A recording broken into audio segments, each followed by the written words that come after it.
Realmente o tempo não dá para falar tudo que nós precisávamos falar, tanto sobre o dia do Senhor como o Cântico dos Salmos.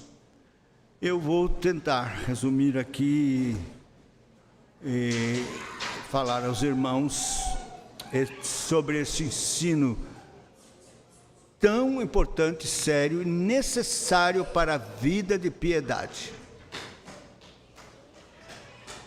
Você quer ter prática de piedade? Guardar o sábado, santificá-lo, amá-lo, se deleitar nele. E o Cântico dos Salmos. Porque tudo Deus planejou para a prática da piedade. Como você viu, o dia do Senhor foi planejado logo no início, para a sua piedade, para a sua santificação, para seu amor para com Ele, para a sua vida de santidade. Também o Cântico dos Salmos, nós vamos ver isso. Mas antes vamos orar. Senhor, não queremos deixar de orar e pedir que o Senhor nos ajude, nos abençoe, nos ilumine, que o Teu Espírito opere aqui, Senhor, porque sem Ti nada podemos fazer, e nós não queremos apenas um apanhado intelectual, informações a respeito desta doutrina. Nós queremos que isso seja internalizado pelo Espírito Santo no nosso coração, e passe a ser algo sério, prioritário, que nós passamos a amar o Cântico dos Salmos e a entender que não há como experimentar a prática verdadeira da piedade sem o Cântico dos Salmos. Tem misericórdia, ajuda-nos a entender isso, Senhor. Pedimos-te em nome de Jesus, com perdão dos nossos pecados. Meus irmãos, não pode ser, de forma alguma, acaso que Deus tenha colocado um saltério na Bíblia.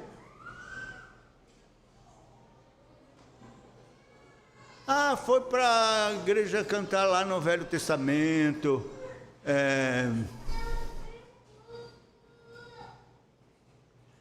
meus irmãos, nós somos aliancistas.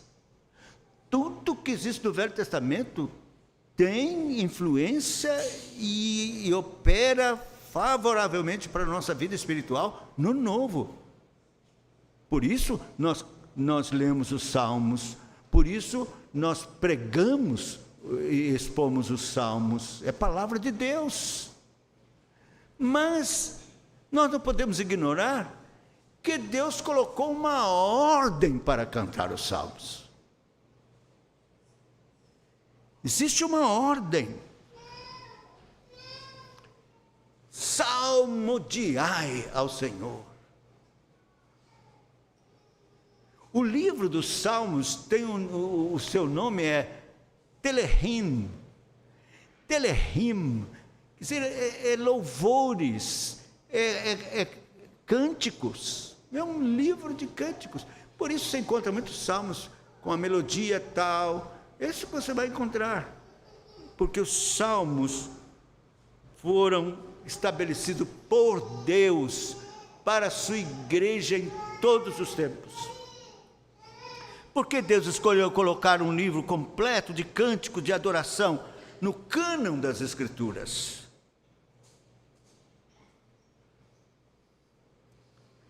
Veja, prosseguir com um programa para substituir o livro dos Salmos como um manual de louvor, sem obter uma resposta definitiva a essa questão, não é nem responsável, nem honroso para com Deus. Quem autorizou? Quem estabeleceu que a igreja deixasse de cantar os salmos para cantar hinos ou corinhos feitos por homens? A resposta é óbvia. O saltério está na Bíblia, porque Deus queria que tivéssemos uma coleção de cânticos com os quais o louvássemos. Ele queria que tivéssemos uma coleção que fosse digna dele. Coleção escrita pelo próprio Deus. É a melhor e única maneira de cumprir essa necessidade. Hinos humanos simplesmente não estão à altura dessa tarefa. Você precisa saber o seguinte: você já ouviu certamente falar que o culto é vertical e não horizontal. Aí a gente pensa, é do homem para Deus. É mais do que isso, é de Deus para Deus. Porque você não é digno, não tem nada de você para dar para Deus. Então Deus tem que colocar o louvor dele na sua boca para que você possa louvá-lo dignamente. Agostinho disse que Deus só é digno de receber aquilo que vem dele mesmo. Então, isso é muito sério. Nós estamos nos intrometendo, e é isso que aconteceu na história. A partir de 1720, surgiu um elemento, uma pessoa chamada Isaac Watts. A igreja cantando salmos. E ele então, metido a teólogo, disse: não, isso aí está retrógrado.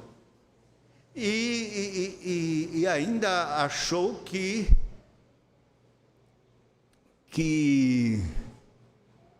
era anacrônico, porque a igreja cantando sobre sacrifícios, oferecerei sacrifícios e tal, não tinha o nome de Jesus.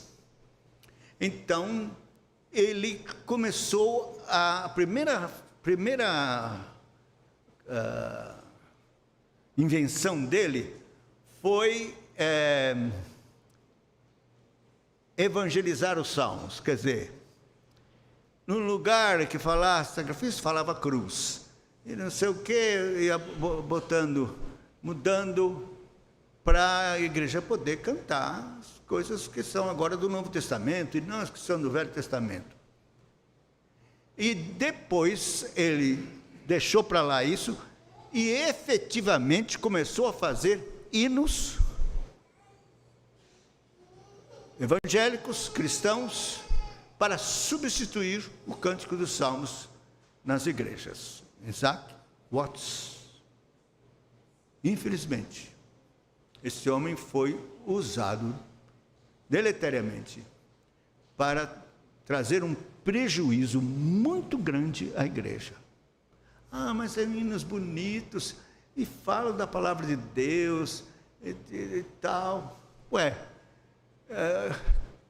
Como é que Deus não sabia disso? Então Isaac Watts foi mais inteligente que Deus, porque Deus preparou um saltério, mas que é inadequado para a igreja cantar no Novo Testamento. Meus irmãos, isso é sério.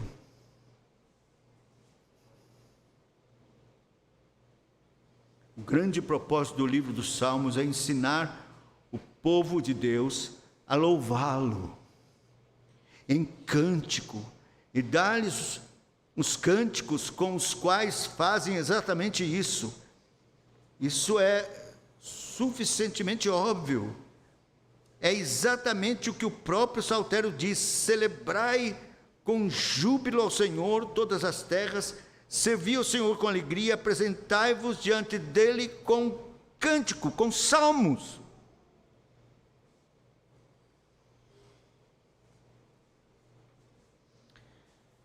Então, o livro dos Salmos é uma coleção de cânticos composto com o propósito de oferecer louvor a Deus. Isso é evidente a partir do próprio título, como eu disse, Telehim, em hebraico, que é louvores. O termo salmo vem do grego psalmos, que significa simplesmente um cântico de louvor, e é equivalente a esta palavra hebraica, Telehim. Embora Davi tenha escrito a maioria dos salmos, muitos deles são anônimos ou atribuídos a outros autores.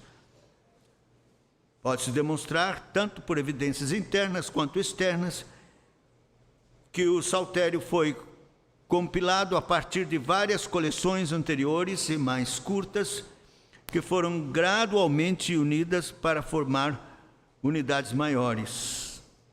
As próprias canções cobrem um período de quase um milênio, desde o tempo de Moisés, por exemplo, o Salmo 90 foi escrito por Moisés, até o período do exílio. Temos Salmo 126 e 137, que são próprios do exílio.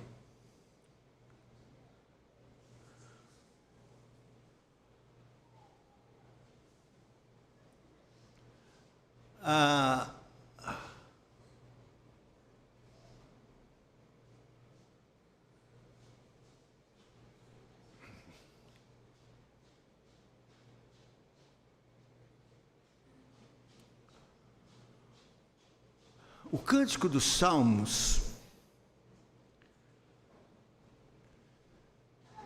ele contém tudo o que é necessário para a alma no seu exercício espiritual. Como Calvino dizia que os Salmos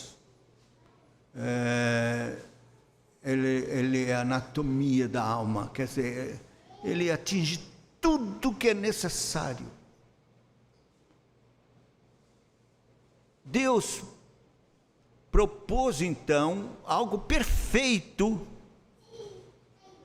para o exercício da prática da piedade, para que os crentes pudessem louvá-lo de modo aceitável e também fossem edificados na piedade pelo cântico da palavra de Deus.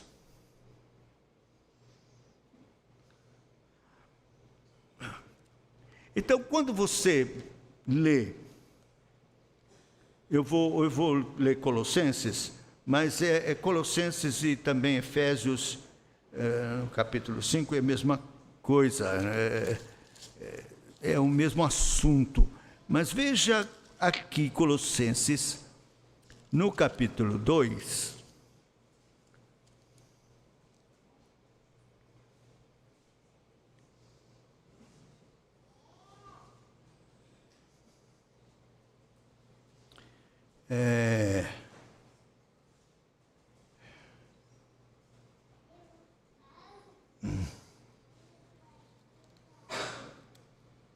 deixa eu ver aqui onde é que está, verso 19.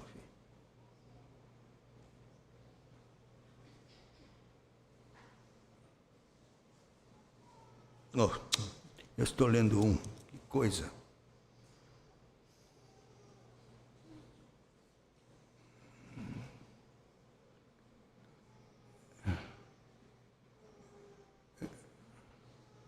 Acaba que eu estou perdendo mais tempo do que...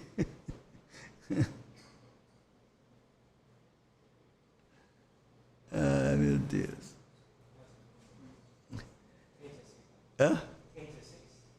16, né? Isso mesmo.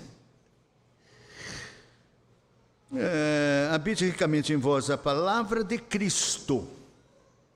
Instruí-vos e aconselhai-vos mutuamente em toda sabedoria, louvando a Deus com salmos, hinos e cânticos espirituais, com gratidão em vosso coração. Muito bem. É muito importante analisarmos isso aqui. Veja, Primeiro, ele quer que habite ricamente em vós a palavra de Cristo. A palavra de Cristo é a palavra de Deus. Velho e Novo Testamento é a palavra de Cristo. É bom que você saiba disso. Tem muita gente que pensa que a palavra de Cristo só é o Novo Testamento. Não. É o Velho Testamento. Ó, eu estou largando aqui meus escritos e vou na minha mente aqui. Se eu não achar o texto, você me ajuda aí. 1 Pedro. 1 Pedro.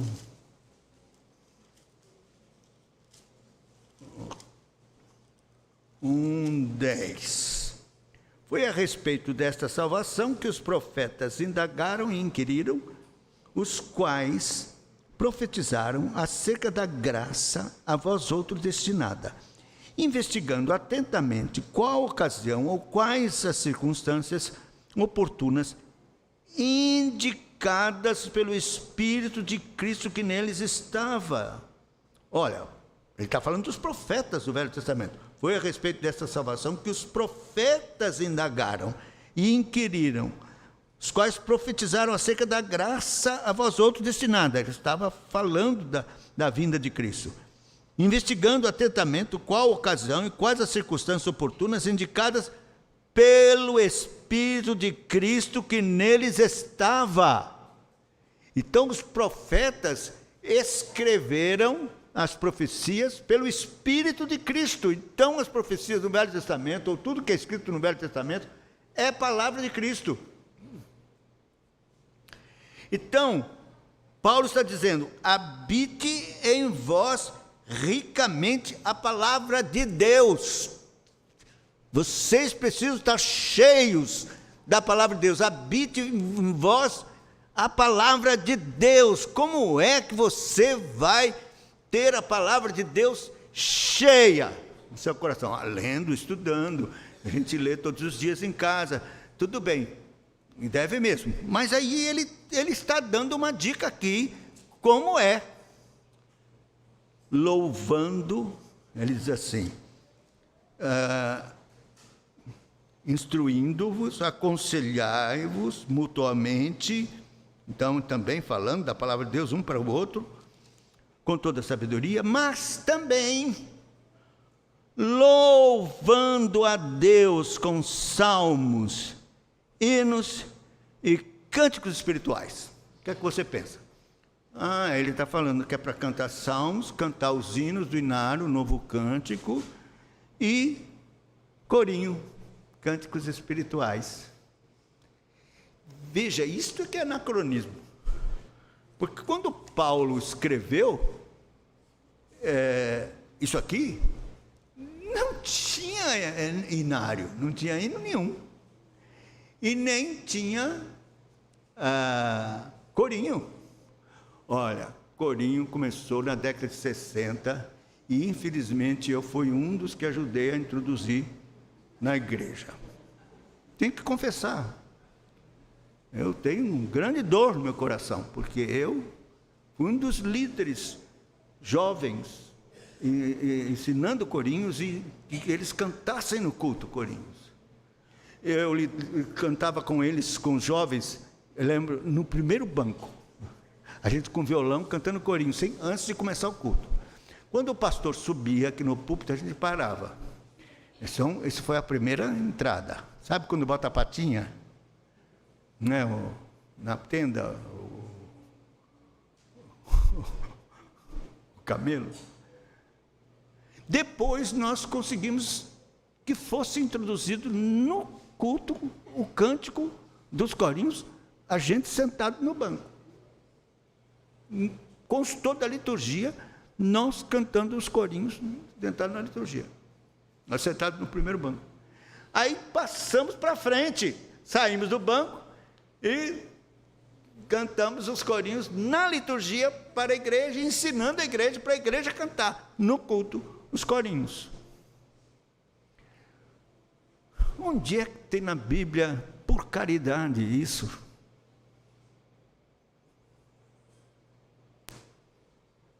Salmos, hinos e cânticos espirituais. Não! meu querido irmão, o que Paulo está falando aqui é que eles deviam cantar os salmos, hinos e cânticos espirituais, que no grego é pneumatikoi, isto é, inspirados. E onde estão os salmos? Eu sei que é inspirado, mas onde estão os hinos inspirados? Onde estão os cânticos inspirados? Então, os estudiosos da palavra de Deus entenderam que o apóstolo Paulo, que tinha a Septuaginta nas mãos, aliás, Jesus também tinha a Septuaginta, que foi, por muito tempo, os sábios, rabinos, traduziram do hebraico para o grego o Velho Testamento. E ele tinha essa cópia da Septuaginta. E na Septuaginta foram traduzidos os títulos dos salmos, como em nossas Bíblias também tem. Quais são os títulos dos salmos? Salmos de Davi, hinos de Davi, cânticos de Davi. Então, quando ele escreveu salmos, hinos e cânticos inspirados, ele está se referindo ao cântico dos salmos. Somente. Não, eles cantavam textos ínicos. Olha, não existe prova alguma de que a igreja cantou alguma vez textos ínicos no tempo apostólico. Não existe.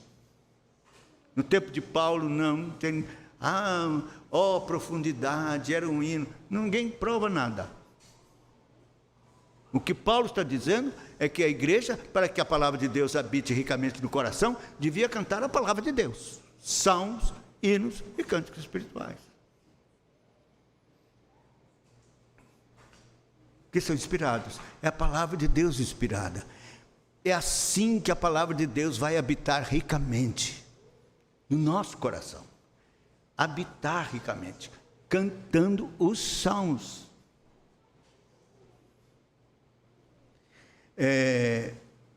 Nós temos também em Mateus o Senhor Jesus cantando os salmos. Deixa-me ver aqui, que eu saí aqui do meu escrito. Então, agora vai na minha cabeça.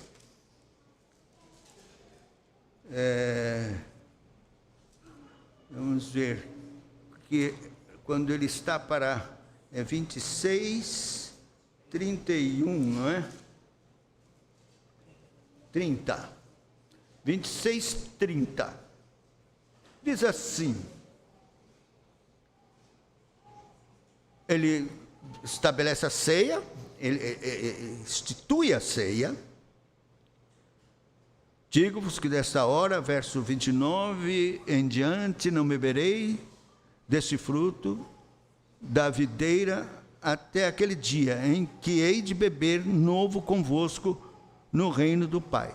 Agora verso 30. E tendo cantado um hino, saíram para o Monte das Oliveiras.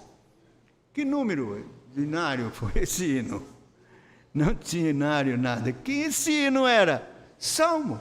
Os comentaristas, isso em geral, ninguém destoa, todos confirmam. Dizem que os judeus cantavam uma porção selecionada do saltério, do Salmo 113 até o 118, chamado Halel, Halel egípcio, ou Halel, e eles cantavam em toda a Páscoa. Então, Jesus, que participou da Páscoa, depois de instituir a ceia, cantou um desses salmos, ou de 113 ao 118. Então, este era o hino cantado. O hino cantado por Jesus foi um salmo, que era normal ser cantado na Páscoa. Então os discípulos até sabiam de cor, eles cantaram o salmo e foram para o jardim de Getsêmani. Jesus cantou o salmo, e na instituição da ceia, meus irmãos, uma pessoa, quer dizer, Jesus instituiu a ceia e incluiu na instituição da ceia o cântico dos salmos, que ele mesmo cantou com os seus discípulos. E nós não cantamos, não temos. Bem, mas a tradição fala mais alto, é mais forte. Essa foi a tradição que nós recebemos. Deixa eu dizer para você, quando Simon chegou aqui no Brasil, então ele foi logo, ele ansioso para começar a igreja. E logo no ano seguinte ele já começou a evangelizar, porque é o problema da língua. No primeiro ano ele só falava inglês e ele evangelizava os navios que chegavam, mas depois ele foi aprendendo inglês e falou: vamos começar a igreja. Começou a igreja lá do Rio de Janeiro.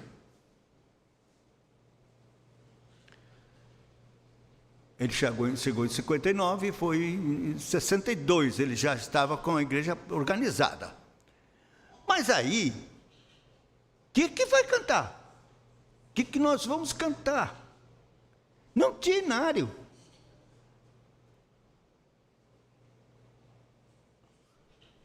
Então, ele quando chegou, foi hospedado pelo Dr. Kuyper,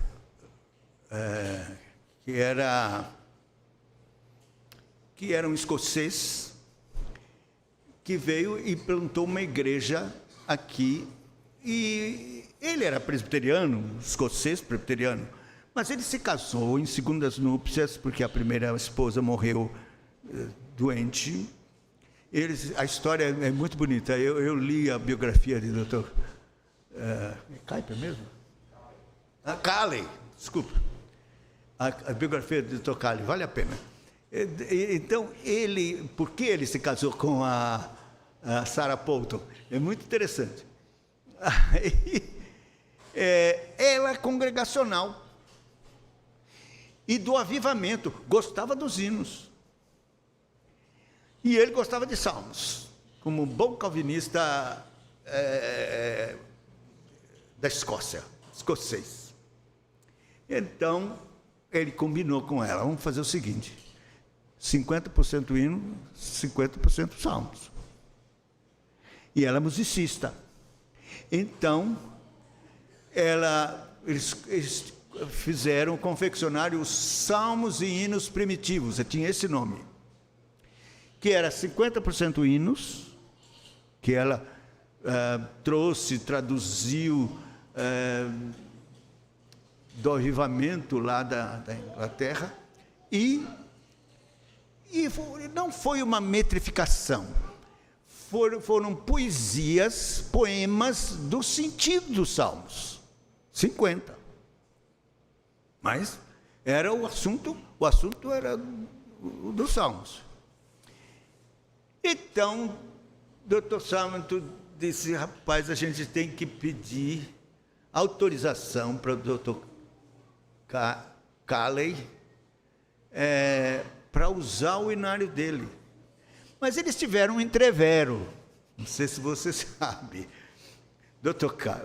Kuyper queria que Simon ficasse com ele da igreja lá Fluminense. Mas o Simon diz: não, eu vim para plantar uma igreja presbiteriana. Aí ele ficou aborrecido, mas depois acertaram. Mas o Simon falou: como é que eu faço? Conversou com o seu cunhado, Blackford. Aí Blackford disse: deixa que eu vou lá falar com ele. Então Blackford foi e falou com o Dr. Calley, insistiu, disse: deixa a gente, nós estamos plantando a igreja lá, começando a igreja, e não temos o que cantar. E você tem aí salmos e hinos. Então ele permitiu. Eles então trouxeram, e a igreja presbiteriana cantou salmos e hinos até eu. Eu cantei salmos e hinos da igreja presbiteriana do Brasil. Vou lembrar, eu menino. Quão bem-aventurado é o servo do Senhor, que não faz aliança com o desprezador. Quem lembra? Levanta a mão. Ah, velhinho lá comigo. Está vendo? Está vendo? Cantamos os salmos. Eu me lembro perfeitamente. Mas daqui a pouco, no próprio inário da Sara Pouto, foram tirando os salmos, ficando só hino. Tirando os salmos, botando mais hino. Tirando os salmos, botando mais hino. E nós, da igreja presbiteriana, também desprezamos esses salmos e hinos e fizemos o inário evangélico. O inário evangélico era metodista. Cantamos por um bom tempo o inário evangélico. Nada de salmo. Aí foi feito um novo cântico, também com exceção de, que eu saiba, um salmo, que está ainda lá, que é o Salmo 5, é o número 122 do novo cântico, que a melodia é de Genebra, do Saltério de Genebra. Acabou os salmos, foi embora. E hinos, pronto, substituiu os salmos. A igreja, na sua tradição reformada, sempre cantou os salmos, exclusivamente. E foi uma novidade muito grande no ano de 1730, quando Isaac Watson veio com essa novidade e colocou hinos no lugar de salmos. Meus irmãos, aí nós temos os argumentos pragmáticos. As pessoas falam, mas olha, a gente canta os salmos, não fala nem o nome de Jesus. É que falta, sabe o que é? Os pastores precisam instruir, porque os salmos estão cheios do nome de Jesus. Do nome Yeshua. Toda vez que você ler no Salmo salvação, tem Yeshua. Porque Yeshua significa salvação, Salvador, salvação, tem essa raiz. Tem Yeshua. Você canta e nem sabe o nome de Jesus.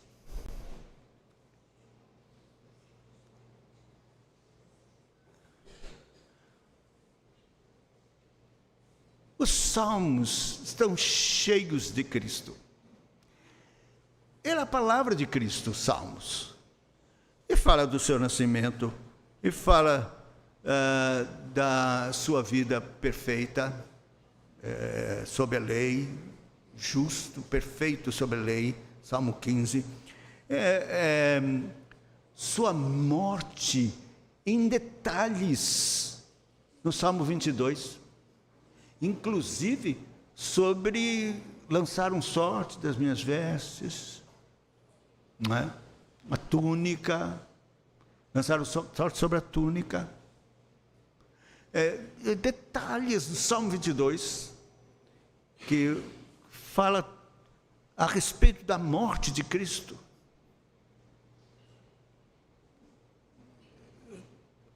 Como os evangelhos. Tem salmo que fala da ressurreição, da ascensão de Cristo. Então nós temos, os salmos estão cheios de Cristo. O próprio Senhor Jesus fala a respeito disso, dizendo que as Escrituras testificam de mim. E ele diz assim, em Lucas, quando estava falando com eles no caminho de Emaús, ele diz assim, são estas as palavras que eu vos falei. Isso com eles no caminho de Maús, explicou-lhes todas as coisas da Escritura que falavam dele.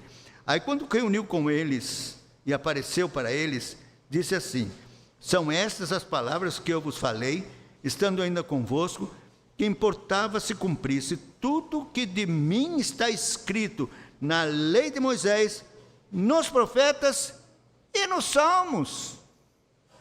Veja, Jesus, que se cumprisse o que de mim está escrito,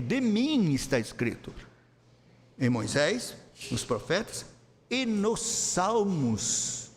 Está escrito de mim. Então nós temos sim Cristo nos salmos.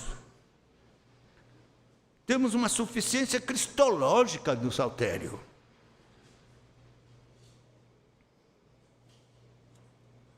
Poucos negariam que Cristo está presente nos salmos, de alguma forma. Mas muitas vezes, se afirma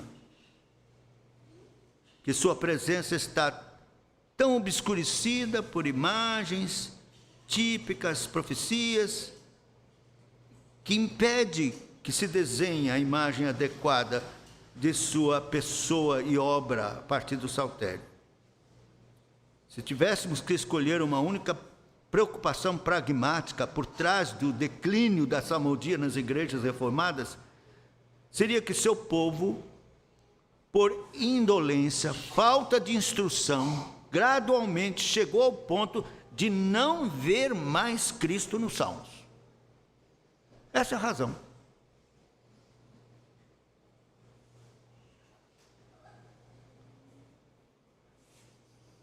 Então, o primeiro passo para a recuperação do saltério deve ser certamente ensinar o povo de Deus a ver a relação com Jesus Cristo. Jesus amava os salmos. Os cristãos precisam entender o quanto ele os amava e quão claramente eles o revelam.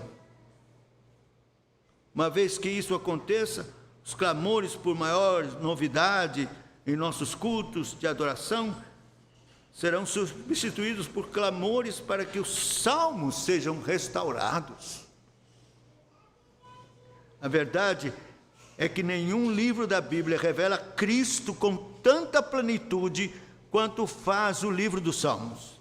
Nem mesmo o Evangelho segundo João ou a Epístola aos Hebreus. Os Salmos estão repletos de Cristo. Cristo ressuscitado nos é dito que ensinou isso aos discípulos. Tudo está escrito a meu respeito na lei, nos profetas e nos salmos.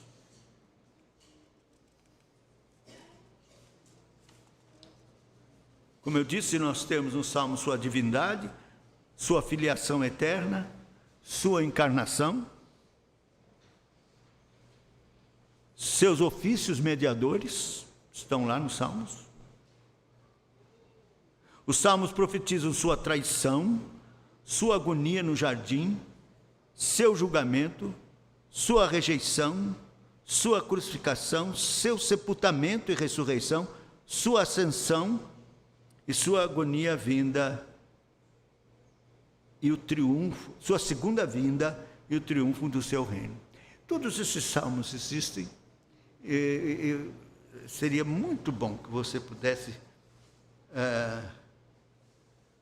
ver isto e enxergar Cristo nos salmos. E outra coisa, tem os salmos messiânicos. Você já ouviu falar dos salmos messiânicos? Eles são chamados assim porque é mais claro mesmo o anúncio de Cristo neles. Há vários salmos em que a conexão com Cristo é tão específica e íntima que eles passam a ser conhecidos como salmos messiânicos.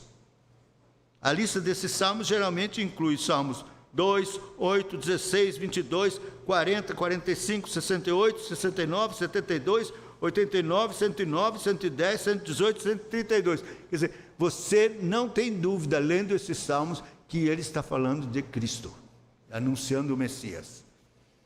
Cristo, Cristo.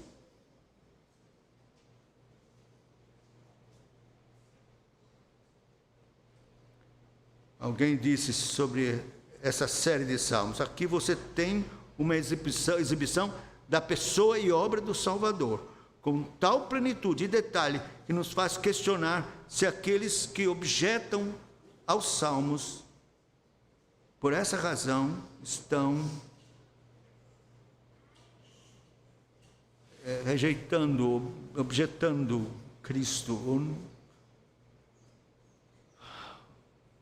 talvez não leram como deviam ler.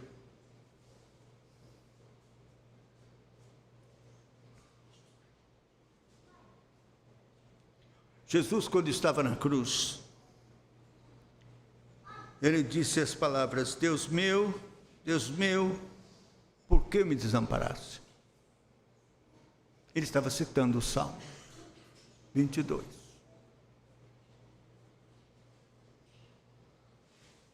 A primeira metade do Salmo é uma descrição pungente do sofrimento que precedeu e seguiu ao seu clamor. O máximo que qualquer hino pode fazer é refletir sobre a crucificação, mas não expô-la de forma tão clara e pungente como o Salmo 22. E inspirado a respeito. Você pode cantar hinos que falem a respeito da cruz, a respeito da vida de Cristo, mas os salmos é o Espírito Santo claramente, pelos salmos, falando e revelando Cristo e todo o seu sofrimento.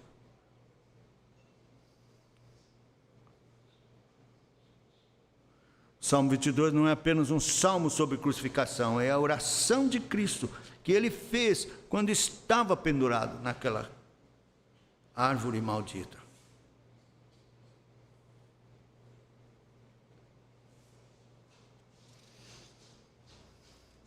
Você vai encontrar muitos textos do Novo Testamento se referindo aos salmos. Alguns autores, Terry Johnson, por exemplo, falando a respeito dos salmos, diz que Atos, no capítulo 4, quando a igreja se reuniu em oração, e que fez aquela oração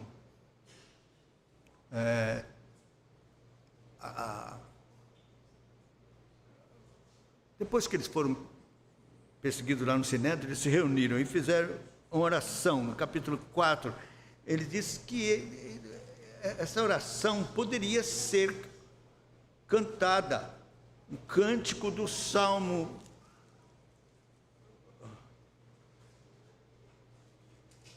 2. Diz assim, olha: uma vez soltos, Atos 4, 23, uma vez soltos, procuraram os irmãos e lhes contaram quantas coisas lhe haviam dito os principais sacerdotes e anciãos. Ouvindo isso, unânimes, levantaram a voz a Deus e disseram, Terry Johnson diz que eles cantaram: Tu, soberano Senhor, que fizeste o céu, a terra, o mar e tudo que neles há, que disseste por intermédio do Espírito Santo por boca de Davi, nosso pai, teu servo, por que se enfureceram os gentios? Por que imaginam coisas vãs? Levantaram-se os reis da terra e as autoridades ajuntaram-se a uma contra o Senhor e contra o seu ungido. Salmo 2. Todo o Salmo 2 aqui. Todo não, mas boa parte. Então, meus irmãos, se não sabe, não faz ideia do que a igreja perde por não cantar os salmos. Eu já disse que Cristo canta salmos no meio da congregação, né? Eu li para vocês aqui em Hebreus.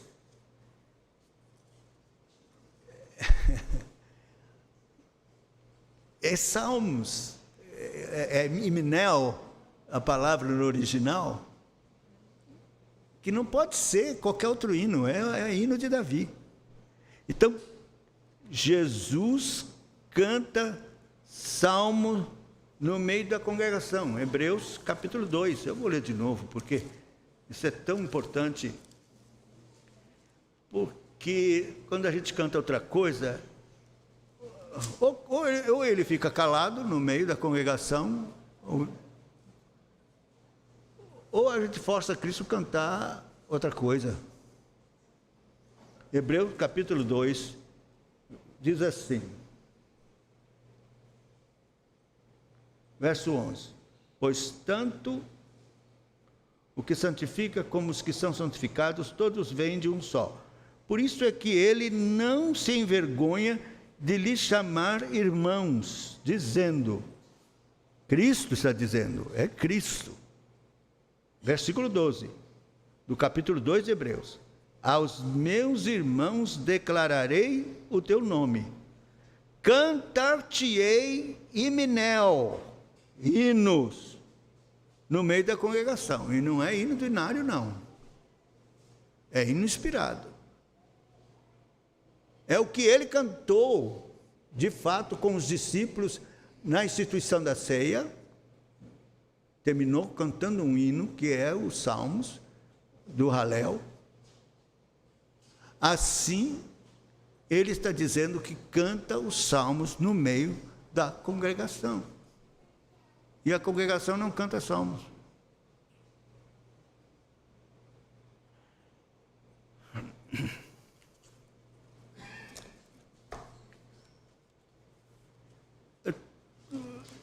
Você sabe, eu me lembro que quando eu pela primeira vez ouvi a respeito disso,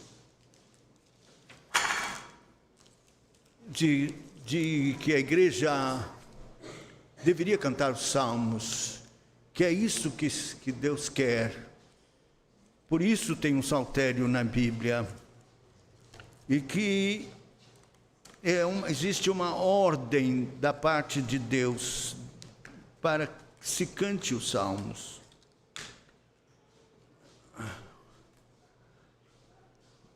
A gente agarrado à tradição e o amor que a gente tem aos hinos e tal, e eu digo aos irmãos, os hinos são muito bons para o nosso coração. Eles nos edificam, eles têm mensagens tiradas da Bíblia e que edificam, uma pregação, edificam o coração da gente. E nós podemos cantá-los, ouvi-los em outras ocasiões, mas no culto solene a Deus do dia do Senhor,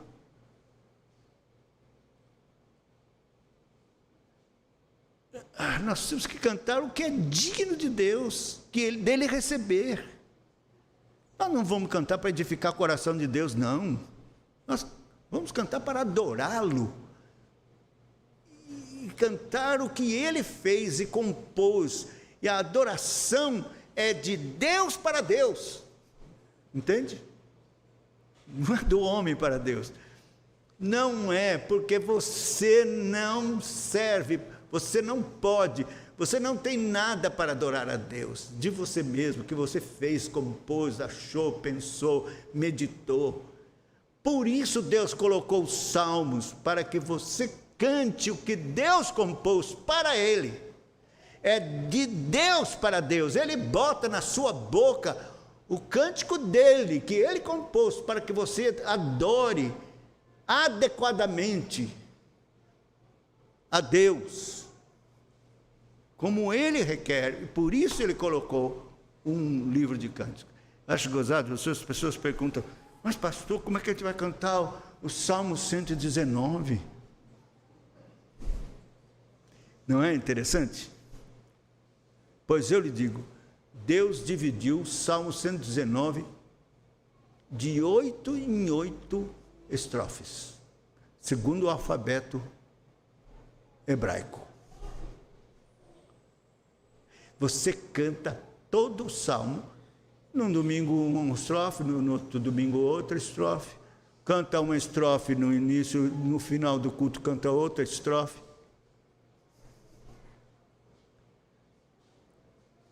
Então, você Deixa eu aqui rapidinho. Obrigado, irmão, desculpe. Caiu, fui tirar aqui. Vou cantar um Salmo 119. Eu não vou cantar todo, não. Vou cantar... Não vou cantar toda a estrofe. São 8 versos. Entendeu? Então, por exemplo, Aleph, de 1 a 8. Se você for cantar com a melodia de Genebra, é uma só para todo o Salmo 119. São bem-aventurados os que têm o seu caminho irrepreensível, que andam sempre na lei do Senhor. São bem-aventurados os que guardam todas as prescrições que ordenou. De todo o coração a Ele buscam. Genebra, Saltério de Genebra.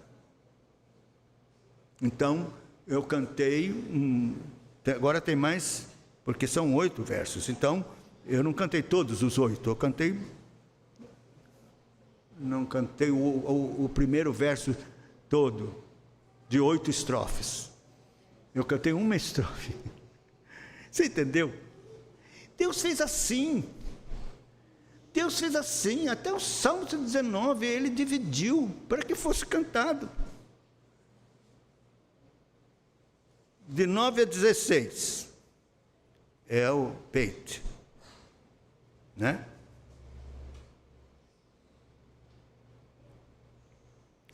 De que maneira o jovem poderá sempre guardar bem por o seu caminho, observando sobre a tua lei. A ti busquei de coração inteiro, peço que não me deixes desviar, nem me afastar dos teus bons mandamentos. Eu queria que você seguisse aí na sua Bíblia, Salmo 119. É isso aqui. Em outras palavras, que isso é metrificação. Metrificação é uma nova versão das Escrituras, sem parafrasear, sem interpretar, sem problema com rima, versificar. É apenas botar outras palavras que caibam na métrica da melodia.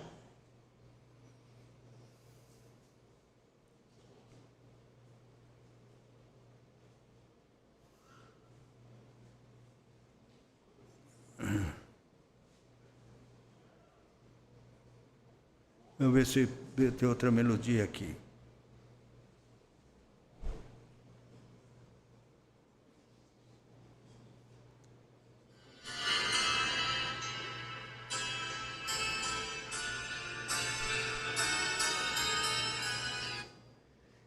De que maneira o jovem poderá guardar em santidade o seu andar, observando todo caminhar, conforme a tua santa lei manda.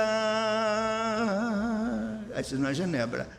Isso é uma melodia contemporânea, mas estou cantando o mesmo verso aí do Salmo 119. Agora eu vou cantar um que é de imprecação, quando o povo voltou lá do exílio, 137.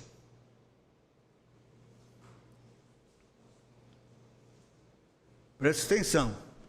Veja se alguém faria um corinho com essa letra. Ou um hino. Nas margens lá dos rios da Babilônia nos assentamos, lembrando de si.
Está vendo? Ninguém vai fazer um corinho para esmagar os filhos do mundo na pedra, esmagar, prendê-lo, esmagá-lo todo contra os rochedos. Mas Deus fez e quer que cante assim. E os ímpios que estiverem presentes precisam ouvir. Se eu sou da Babilônia e Deus vai esmagar meus filhos na rocha se eu não me converter. Eles precisam ouvir. Eu sei, por exemplo, os vencedores por Cristo, eles fizeram alguns salmos para cantar bonitos, mas eles pegaram as melhores partes, esmagar filho, não, esse não. Não, tudo bem, é bonito, edifica, a gente fica feliz de cantar, pelo menos parte aí dos salmos, mas tem que cantar ele todo, metrificado, como Deus quis, como Deus pôs. E, meus irmãos, o resultado será a edificação espiritual, crescimento espiritual. A palavra de Deus vai habitar ricamente no coração. Você vai praticar a piedade, decorar os salmos, cantá-los quando estiver em dificuldade lá em casa, com a família. A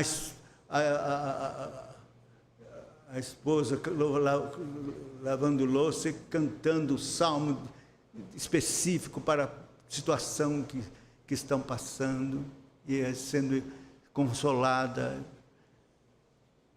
no trabalho, no campo. Era assim.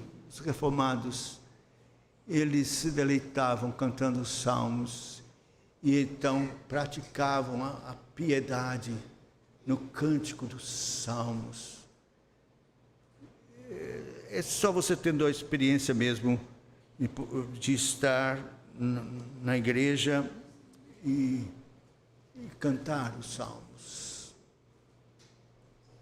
Eu digo para as igrejas que não têm, que comecem cantando, cante junto com os hinos, mas inclua os salmos.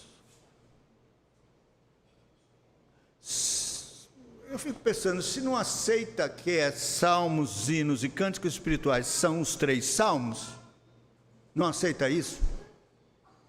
Não sei o que vai ser o hino, o que vai ser o cântico espiritual, inspirado. Mas tem salmos. A nossa confissão de fé elenca 5 elementos de culto: oração, leitura da palavra, pregação, cântico dos salmos e a celebração ou a administração dos sacramentos. Mas era cântico sagrado. Não, é histórico que eles elaboraram um saltério na Assembleia. A saltério, tem até o saltério do Dr. Rose. Era um saltério, salmos metrificados para a igreja cantar. Eles elaboraram. Então, salmos não pode ser cantos sagrados. Tem que ser cântico dos salmos mesmo, porque senão seria uma coisa estranha. É para cantar os salmos. Eles pensaram, entenderam, lendo as Escrituras. Então, é uma incoerência a gente aceitar parte da confissão de fé, outra não. Eu insisto, faço parte da Igreja Presbiteriana do Brasil, amo minha igreja, mas enquanto eu viver, eu vou continuar exortando por onde eu passo a que as igrejas restaurem o cântico dos salmos. Eu sou salmodista exclusiva, eu acho que tem que ser só salmo, mas se a igreja não pensa assim, é muito difícil tirar tudo, não dá, comece cantando os salmos. Eu disse isso no Supremo Concílio, várias vezes, lá no plenário. Disse, meus irmãos, cadê o cântico dos salmos? Isso é tradição da igreja, e bíblico, tradição bíblica, cantar os salmos, e na igreja não canta. Então, inclua, bote os salmos, comece a cantar junto com os hinos. E eu tenho certeza que vai ser tão maravilhoso, a experiência será tão maravilhosa, que vai ser o contrário. Lembra que eu falei que foram menos salmos, mais hinos, menos salmos, mais hinos, do Inário lá eu creio que vai ser o contrário, mais salmo, menos hino, mais salmo, até você cantar os salmos na igreja. Isso será fundamental para a prática da piedade, na sua vida e na vida da igreja. Deus os abençoe.